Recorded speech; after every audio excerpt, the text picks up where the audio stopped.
Hello everyone, welcome to Sabka Topper. Today we are going to study chapter 7th of your NCERT class 10th science book and the name of the chapter is control and coordination. तो आज हम लोग control and coordination को start करेंगे, but before proceeding I would suggest you to subscribe to our channel to stay connected with us. तो आज हम इसको पढ़ेंगे। इससे पहले जो है हमने लाइफ प्रोसेसेस को कवर पूरा कर लिया है, उसमें हमने सारे टॉपिक्स को स्टडी किया था, उससे रिलेटेड ये थोड़ा सा चैप्टर कंट्रोल एंड कोऑर्डिनेशन। आज हम इसमें बेसिकली आपको जो फोटो दी हुई है ये फोटो है आपकी ब्रेन की। देखो इसको एक बार ध्यान से, ये आपको ब्रेन दिखा रखा है। आपका जो एक्चुअल ब्रेन, फंक्शनिंग ब्रेन है, वो कुछ ऐसा होता है। इसी से रिलेटेड ही ये चैप्टर है आपका कंट्रोल एंड कोऑर्डिनेशन। इसमें हम देखेंगे कि हम जो किसी चीज़ के लिए रिस्पॉन्स करते हैं तो वो रिस्पॉन्स कैसे जनरेट होता है हमारी बॉडी में। ठीक है, आप जितने भी वर्क करते हो वो सब इसी कंट्रोल एंड कोऑर्डिनेशन के अंदर में ही होता है। ठीक है, इस चीज़ को आपको समझना है। ठीक है, अब देखो कंट्रोल एंड कोऑर्डिनेशन में फर्स्ट पार्ट में इतना ही कवर करेंगे ओनली। ठीक है, ज़्यादा नहीं। एनिमल्स नर्वस सिस्टम क्योंकि ब्रॉड टॉपिक है, ये मैं आपको नेक्स्ट बारे में बताऊंगी। अभी बस हमें यही समझना है ताकि चैप्टर का जो ये इंट्रोडक्शन है वो आपको समझ में आ जाए और ये समझ में आ जाए कि ये चैप्टर आपको क्यों दिया हुआ है, किस लिए दिया हुआ है and what is meant by control and coordination. Control and coordination कौन करता है? हम सबको पता है कि हमारी बॉडी में ब्रेन वर्क करता है, लेकिन आपके लिए इंटरेस्टिंग है जानना कि स्पाइनल कॉर्ड का भी बहुत ज़्यादा मेजर पार्ट है आपके कंट्रोल एंड कोऑर्डिनेशन में। और आप देखना किस तरह से प्लांट्स में कंट्रोल एंड कोऑर्डिनेशन होता है, प्लांट्स में भी होता है कंट्रोल एंड कोऑर्डिनेशन और एनिमल्स में होता है। फिर हम एंड में इस चैप्टर के पढ़ेंगे हार्मोन्स के बारे में। वो हार्मोन्स जो हमारी बॉडी के डिफरेंट फंक्शन के लिए बहुत इंपॉर्टेंट है, हमारी बॉडी के जो सिस्टम्स हैं एंडोक्राइन एक्सोक्राइन, उसके बारे में भी हम स्टडी करेंगे। तो हम स्टार्ट करते हैं इस वीडियो को, control and coordination. In the previous chapter, we looked at life processes involved in the maintenance functions in living organisms. इससे पहले वाले चैप्टर में हमने देखा था लाइफ प्रोसेस के बारे में, जो कि हमारी बॉडी के अलग अलग मेंटेनेंस फंक्शंस जो होते हैं उसमें इन्वॉल्व होते हैं। हमने अलग अलग प्रोसेस पढ़ी थी। There we had started with a notion we all have that if we see something moving, it's alive. हमने वहाँ पे क्या नोशन माना था, किस चीज़ को एक्सेप्ट किया था कि अगर कोई भी चीज़ मूव कर रही है, चल सकती है, तो वो चीज़ क्या है? अलाइव है, जिंदा है। ये चीज़ हमने माना था कि जो भी चीज़ लोकोमोशन शो करेगी that is alive. Some of these movements are in fact the result of growth as in plants. अगर हम प्लांट्स की बात करें तो कुछ मूवमेंट्स उनमें से क्या है? ग्रोथ के ही तो हैं। जैसे कि हम प्लांट्स की बात कर सकते हैं, है ना, ग्रोथ रिलेटेड मूवमेंट जो है वो प्लांट्स में होते हैं। A seed germinates and grows. अब आपको बताया किस तरह से एक सीड जो है वो जर्मिनेट होता है, फिर वो ग्रो हो जाता है and we can see that the seedling moves over the course of a few days. और फिर हम क्या देखते हैं, वो जो सीडलिंग होता है किस तरह से मूव करता है, कुछ दिनों के बाद हम देखते हैं कुछ दिनों में वो किस तरह से जो है मूव करता है। It pushes soil aside and comes out. वो किस तरह से सॉइल को किनारे करके बाहर आ जाता है एक सीडलिंग, है ना। But if its growth what to be stop, these movements would not happen. लेकिन अगर उसकी ग्रोथ नहीं हो, है ना, तो उस सिचुएशन में तो ये सारे मूवमेंट उसके नहीं होंगे जो हम देख रहे हैं, जिस चीज़ से, जिसको हमने एक नोशन माना है कि अगर वो मूव कर रहा है तो वो अलाइव है। लेकिन अगर उसकी ग्रोथ नहीं होगी तो वो मूव नहीं करेगा। Some movements as in many animals and some plants are not connected with growth. Animals और plants में बहुत सारे ऐसे movement भी होते हैं which are not growth related। उनके बारे में भी हम इस चैप्टर में पढ़ेंगे। ट्रॉपिक एंड नेस्टिक मूवमेंट्स आएंगे अभी आपके पास। ठीक है, ये तो आपका इंट्रोडक्शन वीडियो है, तो इसमें आपको मैं बस हिंट दे रही हूँ क्या क्या पढ़ना है। A cat running, children playing on swings, buffaloes chewing cud, these are not movements caused by growth. ये ग्रोथ रिलेटेड मूवमेंट है क्या? A cat running, children playing, buffaloes chewing cud, नहीं, ये ग्रोथ रिलेटेड मूवमेंट्स नहीं है। Why do we associate such visible movement with life. अब हम ये आपको ये कहा गया है कि ऐसे मूवमेंट्स को जो आप देखते हो उनको आप लाइफ से क्यों एसोसिएट करते हो, क्या है रीज़न हम एसोसिएट कर लेते हैं। A possible answer is that we think of movement as a response. हाँ, इसका एक पॉसिबल आंसर यही होता है कि मूवमेंट जो है, हम क्या मानते हैं कि जो मूवमेंट है it is a response. We think of movement as a response to a change in the environment of the organism. Organism जहाँ सर्वाइव कर रहा है उसका जो इन्वायरमेंट है उसमें किसी भी तरह का अगर चेंज होता है तो ऑर्गेनिज्म उसको रिस्पॉन्स करता है। ये सोचते हैं हम किसको? मूवमेंट को। इसीलिए हम इसको एक्सेप्ट कर लेते हैं। मतलब अगर कोई चीज़ अलाइव है तो बेसिकली अगर उसके आसपास कुछ चीज़ में चेंजेस होंगे तो वो उसको देखकर रिस्पॉन्स करेगा। अलाइव तो यही करेगा ना, रिस्पॉन्स करेगा। तो वही बताया गया आपको कि ये रिस्पॉन्सेस को ही हम मूवमेंट मानते हैं, इसीलिए हम मूवमेंट को एक नोशन एक्सेप्ट कर लेते हैं कि अगर कहीं मूवमेंट हो रहा है तो इट मीन्स कि वहाँ जो ऑर्गेनिज्म है वो अलाइव है। The cat may be running because it has seen a mouse, cat इसलिए दौड़ रही होगी क्योंकि उसने एक माउस को देखा है।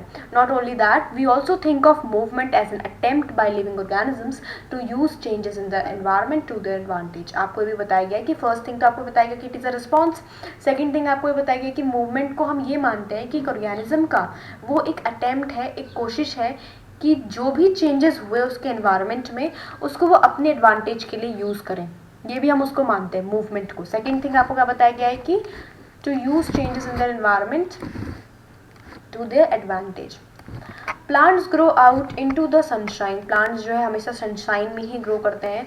Children try to get pleasure and fun out of swinging, अगर हम बात कर रहे हैं चिल्ड्रन की झूला झूलने की तो बेसिकली बताया गया कि चिल्ड्रन जो है क्या चाहते हैं, उनसे प्लेजर लेना चाहते हैं, फन लेना चाहते हैं, इसीलिए buffaloes chew cud to help break up tough food so as to able to digest it better. आपको बताया गया कि बफेलोज क्यों कट को च्यू कर लेती है, to help break up tough food, ताकि वो जो टफ फूड है उसको ब्रेक कर सके, so as to be able to digest it better, ताकि वो इसको ईजिली अच्छे से डाइजेस्ट कर सके।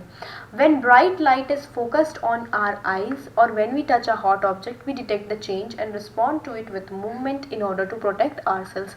ये आपको रिफ्लेक्स एक्शन के बारे में बताया गया, थोड़ा सा मैं आपको डिटेलिंग में बता देती हूँ। जब आपकी आंखों में कभी ब्राइट लाइट आती है, लाइक किसी ने अगर आपकी आंखों के सामने एक टॉर्च रख दी जला करके, या कोई हॉट ऑब्जेक्ट को आप टच करते हो, दोनों सिचुएशन को अलग अलग देख लेते हैं। आपकी आंखों के आगे अगर ब्राइट लाइट आती है तो सडनली क्या होता है, आपकी प्यूपल जो है, आप इस क्लास में पढ़ोगे 10th क्लास में, आपके आईज का चैप्टर, आईज से रिलेटेड एक टॉपिक फिजिक्स में आएगा, ठीक है।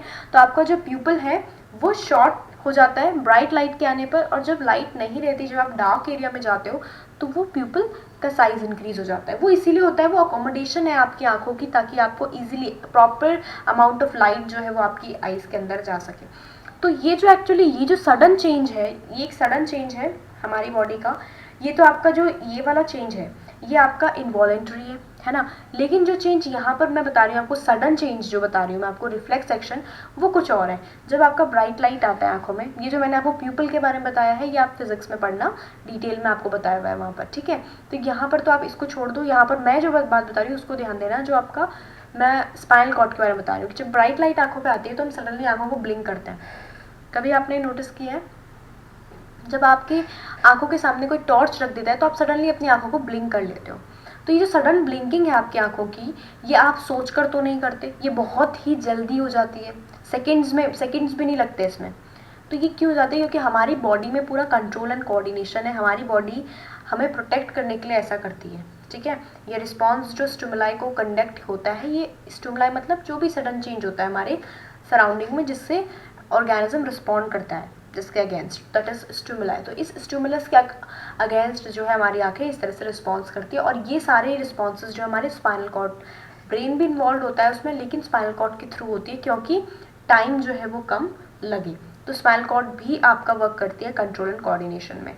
और इन एक्शंस को हम रिफ्लेक्स एक्शन कहते हैं। इन एक्शंस के बारे में अभी हम आगे भी पढ़ेंगे। उसी तरह से सेकंड एग्जांपल भी वही है कि अगर आप कभी गर्म किसी चीज़ को टच कर देते हो, लाइक आपने कोई हॉट वेसल को टच कर दिया तो आप सडनली अपना हाथ हटा लेते हो, तो इसके पीछे भी आपका ये न्यूरल सिस्टम वर्क करता है। इसके बारे में भी हम डिस्कस करेंगे। ये सब इसलिए होता है in order to protect ourselves, body protect करती है हमें, इसीलिए ये सब कुछ होता है। If we think a bit more about this, it becomes apparent that all this movement in response to the environment is carefully controlled. अगर हम इनके बारे में सोचें एक बार तो हमें देखते हैं ये सारी चीज़ें कंट्रोल्ड होती हैं, कंट्रोल मैनर में होती हैं सारी चीज़ें।